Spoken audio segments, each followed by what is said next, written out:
আমরা বেশিরভাগ মানুষ রমজান মাসে ফজরের নামাজ পড়ে এসে ঘুম দেই। আপনার যদি রাতে ঘুম না পুরে আবার দিনে ডিউটি থাকে, ঘুম একটু যদি যাওয়াই লাগে, তো ফজরের পর পর ঘুমাবেন না।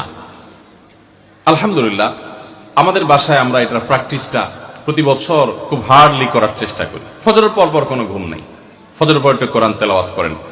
প্রথম প্রথম চোখ ভেঙে আসবে, কারণ আপনি ভোর রাতে উঠছেন, অভ্যাস নাই, তো যাতে চোখে ঘুম না আসে সেজন্য নানান বুদ্ধি বাইর করেন, করে ঘুম দূর করেন, একটু উঠবস করেন। ওই টাইমে বসে ফজরের পরে আপনি তেলাওয়াত করেন, জিকির আজকার করেন, সকাল সন্ধ্যার দোয়াগুলো পড়েন, এটা দোয়া করেন, রমজানের কিছু আমল করেন।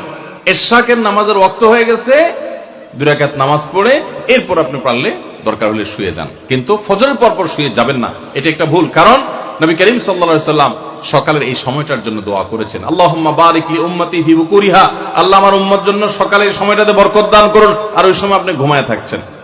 তো রমজান মাসে আমরা এটা একটা ভুল করি, এটা আমরা করব না যথাসম্ভব। অনেকে রমজান মাসে সাহারির খাবার এমন ভাবে খায়, এক সময় আমরা দেখেছি ছোটবেলায় যে অনেক মুরব্বীরা আছেন রাত 12টা 11টার দিকে উঠে সাহারি খেয়ে তারপর শুয়ে পড়েন। এটা যেমন একটা ভুল ছিল, সাহারি হলো শেষের দিকে খাওয়া উত্তম, ওনারা খাইতেন আগে। অতিরিক্ত সতর্ক যেটাকে বলে, এত আগে কেন খায়? যে শেষের দিকে খাইলে রোজা হয় না হয়, জন্য 12টার সময় 4-5 ঘন্টা আগে খায় ফিরে দিলাম, এটা হলো বেশি সতর্ক হওয়া।